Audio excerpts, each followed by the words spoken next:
Ministros do STF mudam votos e fazem acenos ao governo Lula. Gilmar Mendes avalia a contribuição de trabalhadores e Barroso a condenação de Valdez Góes. Dias Toffoli e Fachin facilitam a indicação de Cristiano Zanin. Vamos ler a reportagem do Matheus Teixeira e do José Marques.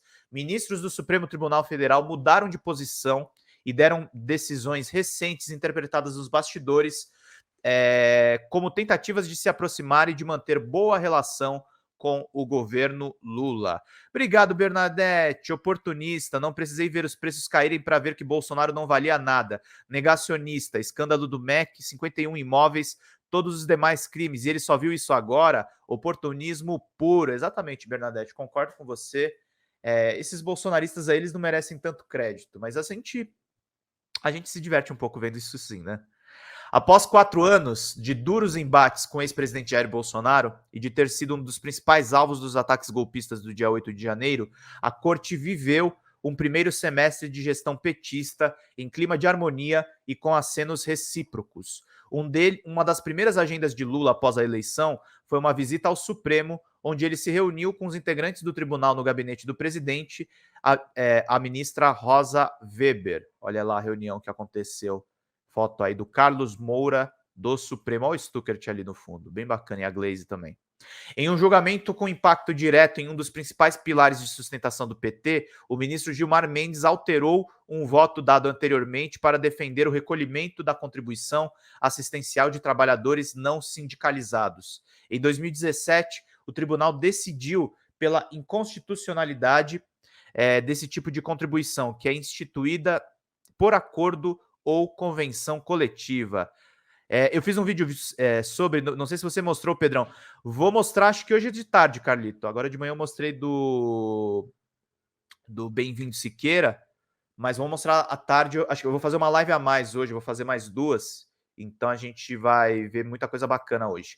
No começo de 2020, Gilmar votou contra um recurso apresentado para derrubar a decisão. Agora, no entanto, afirmou que o relator, Luiz Roberto Barroso, apresentou uma nova perspectiva sobre o tema que levou à mudança de entendimento. Evoluindo meu entendimento sobre o tema, a partir de fundamentos trazidos no voto divergente de Barroso, ora apresentado, os quais passo a incorporar os meus, peço vênia aos ministros desta corte, especialmente aqueles que me acompanharam pela rejeição dos presentes embargos de declaração para alterar o voto anteriormente por mim proferido, disse.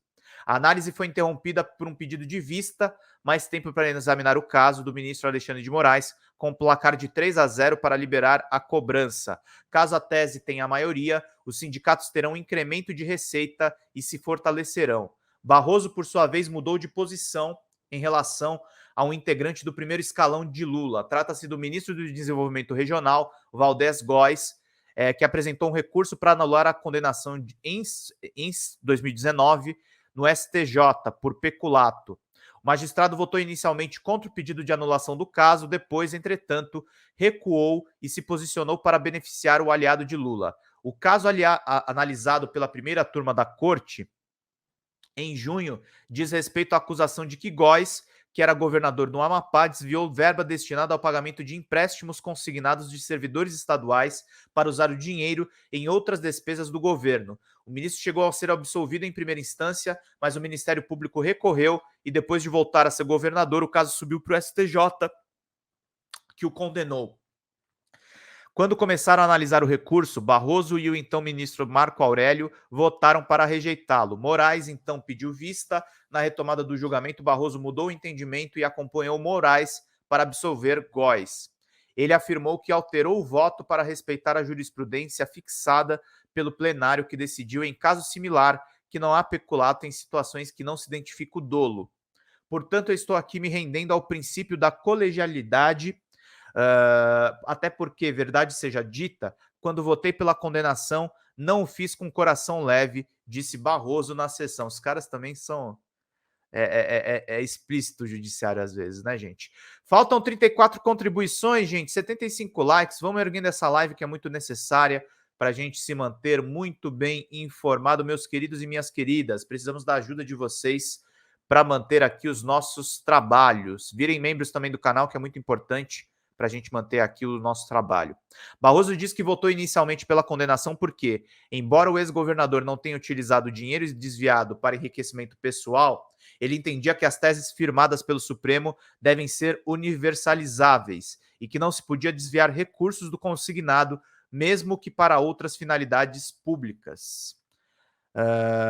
Já o ministro Dias Toffoli fez um movimento interno em abril a fim de facilitar o ambiente para que Lula indicasse o seu advogado criminal e amigo pessoal, Cristiano Zanin, para o Supremo. Assim que Ricardo Lewandowski se aposentou, ele pediu para mudar da primeira para a segunda turma da corte, retirando os casos da Lava Jato da rota e indicando do indicado do petista e evitando constrangimentos, uma vez que Zanin é um crítico declarado da operação. A mudança de Toffoli fez parte de uma inflexão do ministro na tentativa de se reaproximar de Lula. Ele foi indicado pelo petista para o Supremo em 2009, quando era advogado-geral da União, e sempre foi um nome de confiança do PT. Nos últimos anos, porém, manteve uma relação próxima com Jair Bolsonaro e fez acenos à base bolsonarista, como classificou o golpe militar de 1964 como um movimento. A decisão do ministro de não permitir que Lula fosse ao velório do irmão enquanto o petista estava preso em Curitiba foi o que causou maior desgaste na relação entre os dois. O ministro Edson Fachin também agiu para criar um ambiente favorável para a indicação de Zanin e evitar constrangimentos com sua escolha. Ele fez isso para evitar, ao enviar para Toffoli um recurso de Lula contra a Lava Jato. O caso estava sob responsabilidade de Lewandowski e iria ficar com Fachin temporariamente até que se tomasse posse o novo ministro. O magistrado, porém, entendeu, como Toffoli mudou de turma, que ele deveria herdar o caso. Se o processo caísse com Zanin, ele estaria impedido de julgá-lo por ter atuado como advogado nele. Além disso, em 2021, a ministra Carmen Lúcia mudou de posição sobre a atuação do ex-juiz Sérgio Moro e votou pela declaração de suspeição dele nos processos contra Lula. Procurados pela reportagem, os ministros do Supremo que mudaram de voto não se manifestaram.